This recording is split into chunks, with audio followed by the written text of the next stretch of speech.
കോൺഗ്രസിലെ മുഖ്യമന്ത്രി ചർച്ചയിൽ കെ.സി. വേണുഗോപാലിനെ തള്ളി INTUC പ്രസിഡന്റ് ആർ. ചന്ദ്രശേഖരൻ. ജയിച്ചവരിൽ ഒരാൾ മുഖ്യമന്ത്രിയാകും എന്ന് പ്രതീക്ഷിച്ചാണ് ജനങ്ങൾ വോട്ട് ചെയ്തതെന്നും MLA-മാരിൽ ഒരാളാണ് മുഖ്യമന്ത്രിയാകേണ്ടതെന്നും ആർ. ചന്ദ്രശേഖരൻ പറഞ്ഞു. ഈ ഭരണഘടനാ പ്രകാരം അങ്ങനെയൊക്കെ ആകാമെങ്കിലും ജനങ്ങൾ വോട്ട് ചെയ്തത് അവരുടെ പ്രതിനിധികൾ ആരെങ്കിലും മുഖ്യമന്ത്രിയാകണമെന്നുള്ള നിലയിൽ തന്നെയാണല്ലോ, അതിന് സംശയമൊന്നുമില്ല. അല്ല, ജനങ്ങൾ വോട്ട് ചെയ്യുന്നത് ഭരണകൂടത്തെ സൃഷ്ടിക്കാൻ വേണ്ടിയാണ്. നമ്മളൊരു വോട്ടവകാശം വിനിയോഗിക്കുന്നത് ജനപ്രതിനിധികളായി തിരഞ്ഞെടുക്കപ്പെട്ടു വരുന്നവർ പ്രധാനമന്ത്രിമാരും മുഖ്യമന്ത്രിമാരും ആകുന്നതിന് വേണ്ടിയാണ്. പാർട്ടിക്കകത്ത് ഗ്രൂപ്പുകളുടെയൊക്കെ കാലം ഉണ്ടായിരുന്നു, അത് കഴിഞ്ഞു. ഇപ്പോൾ ഗ്രൂപ്പുകളൊന്നുമില്ല. സ്വാഭാവികമായിട്ടൊരു അഭൂതപൂർവമായ വിജയം വരുമ്പോൾ എല്ലാവർക്കും ഒരാഗ്രഹം തോന്നാൻ സാധ്യതയുണ്ട്. അതിൻ്റേതായ പ്രോസസ്സിൽ ചർച്ച നടക്കും. ചർച്ച നടന്നുകൊണ്ട് എല്ലാ കാലത്തും, ഇത് പുതിയ കാര്യമൊന്നുമല്ല. കോൺഗ്രസിൻ്റെ അഖിലേന്ത്യാ കമ്മിറ്റി, ആൾ ഇന്ത്യ കോൺഗ്രസ് കമ്മിറ്റി പ്രസിഡന്റ് അദ്ദേഹം, ഞാൻ മനസ്സിലാക്കുന്നത് അദ്ദേഹം ബാംഗ്ലൂരിലാണ്. ഇന്ന് വൈകിട്ടോ നാളെയോ തിരിച്ചു ചെല്ലും, ഒരു തീരുമാനമെടുത്ത് പ്രഖ്യാപിക്കും. ഉമേഷ് ചേരുകയാണ്. ഉമേഷ്, INTUC സംസ്ഥാന പ്രസിഡന്റ് നിലപാട് വ്യക്തമാക്കുകയാണ്. കെ.സി. വേണുഗോപാൽ വേണ്ട, VD സതീശൻ മതിയെന്നാണോ? അങ്ങനെയാണ് ഷമി. പൂർണ്ണമായും കെ.സി. വേണുഗോപാലിനെ തള്ളിക്കൊണ്ട് ഉള്ള ഒരു പ്രസ്താവനയാണ് ഇപ്പോൾ INTUC സംസ്ഥാന പ്രസിഡന്റ് ചന്ദ്രശേഖരന്റെ ഭാഗത്തുനിന്നുണ്ടായത്. അദ്ദേഹം പറയുന്നത് ഒരു പൊതുവികാരം എന്ന് പറയുന്നത് ജയിച്ചവരിൽ ഒരാൾ മുഖ്യമന്ത്രിയാകും എന്നുള്ളതാണ്. അങ്ങനെ പ്രതീക്ഷിച്ചാണ് ജനങ്ങൾ വോട്ട് ചെയ്തിട്ടുള്ളത്. ആ സാഹചര്യത്തിൽ MLA-മാരല്ലാത്തവർ മുഖ്യമന്ത്രിയാകുന്നത് ഉചിതമല്ല എന്നൊരു നിലപാടാണ് INTUC സംസ്ഥാന പ്രസിഡന്റ് ഇപ്പോൾ സ്വീകരിച്ചിരിക്കുന്നത്. ഒപ്പം അദ്ദേഹം പഴയ ചരിത്രമൊക്കെ ഓർമ്മിപ്പിക്കുകയുണ്ടായി. പ്രതിപക്ഷ നേതാവായിരുന്നവർ പിന്നീട് മുഖ്യമന്ത്രിയാകുന്നതാണ് കോൺഗ്രസിന്റെ ചരിത്രം. 1970 മുതൽ എടുത്തു നോക്കിയാൽ അങ്ങനെ തന്നെയാണ് ഇതുവരെ ഉണ്ടായിട്ടുള്ളത്.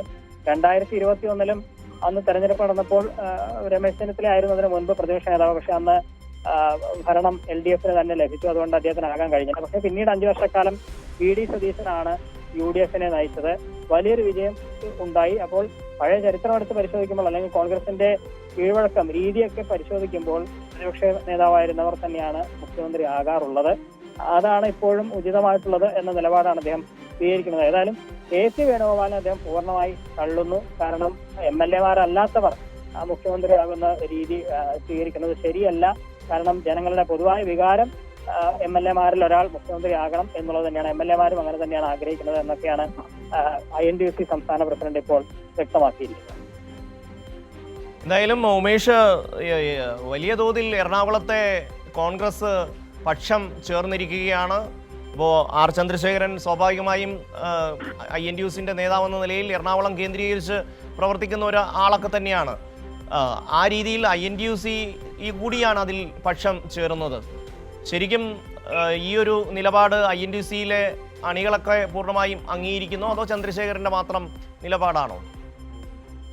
ഇന്നിപ്പോൾ അദ്ദേഹത്തിന്റെ ഒരു നിലപാട് എന്നുള്ള നിലയ്ക്കാണ് പറഞ്ഞത്. കാരണം അദ്ദേഹം കുറെ കൂടി വ്യക്തമായി, അല്ലെങ്കിൽ അദ്ദേഹത്തിന്റെ നിലപാട് കുറെ കൂടി വെട്ടി തുറന്ന് പറയുന്ന ഒരാളാണ്. പക്ഷെ ഇന്ന് അദ്ദേഹം അത്രയും തുറന്ന് പറയുന്ന ഒരു സാഹചര്യം ഉണ്ടായില്ല. വേണുഗോപാൽ വേണ്ട എന്നുള്ളത് അദ്ദേഹത്തിന്റെ വാക്കുകളിൽ വ്യക്തമാണ്. പക്ഷേ VD സതീശനാണോ രമേശ് ചെന്നിത്തലയാണോ എന്നുള്ളതാണ് അദ്ദേഹത്തിനോട് കുറെ കൂടി സ്പഷ്ടമായി അദ്ദേഹത്തിൽ നിന്നൊരു മറുപടി പ്രതീക്ഷിച്ചത്. പക്ഷെ അതുണ്ടായില്ല. പക്ഷെ അദ്ദേഹം പറഞ്ഞതിൽ നിന്ന് വായിച്ചെടുക്കാനാവുന്നത് പ്രതിപക്ഷ നേതാവായ, ഏറ്റവും ഒടുവിൽ പ്രതിപക്ഷ നേതാവായാൽ പിന്നീട് മുഖ്യമന്ത്രിയാവുക എന്നുള്ളതാണ് ചരിത്രം എന്ന് പറയുമ്പോൾ VD സതീശനാണ് അദ്ദേഹത്തിന്റെ പിന്തുണ എന്ന് വായിച്ചെടുക്കാം. ഇത് INTUC-യുടെ പൊതുവായ നിലപാടാണ് എന്ന് അദ്ദേഹം ക്ലെയിം ചെയ്യുന്നില്ല. അദ്ദേഹത്തിന്റെ നിലപാട് എന്നുള്ള മട്ടിലാണ് പറയുന്നത്. ഒരുപക്ഷെ ചന്ദ്രശേഖരന്റെ ഒരു പ്രത്യേകത, അദ്ദേഹം രമേശ് ചെന്നിത്തലയെ പിന്തുണയ്ക്കുന്ന ഒരാളായിരുന്നു എന്നുള്ളതാണ്. പക്ഷെ അതിൽ നിന്നൊരു നിലപാട് മാറ്റം ഇപ്പോൾ ഉണ്ടായി എന്ന് വേണം മനസ്സിലാക്കാൻ. ഈ ഘട്ടത്തിൽ അദ്ദേഹം പരോക്ഷമായി പിന്തുണ നൽകുന്നത് VD സതീശനാണ് എന്ന ഒരു മാറ്റം കൂടി സംഭവിച്ചിട്ടുണ്ട്. ഷമി.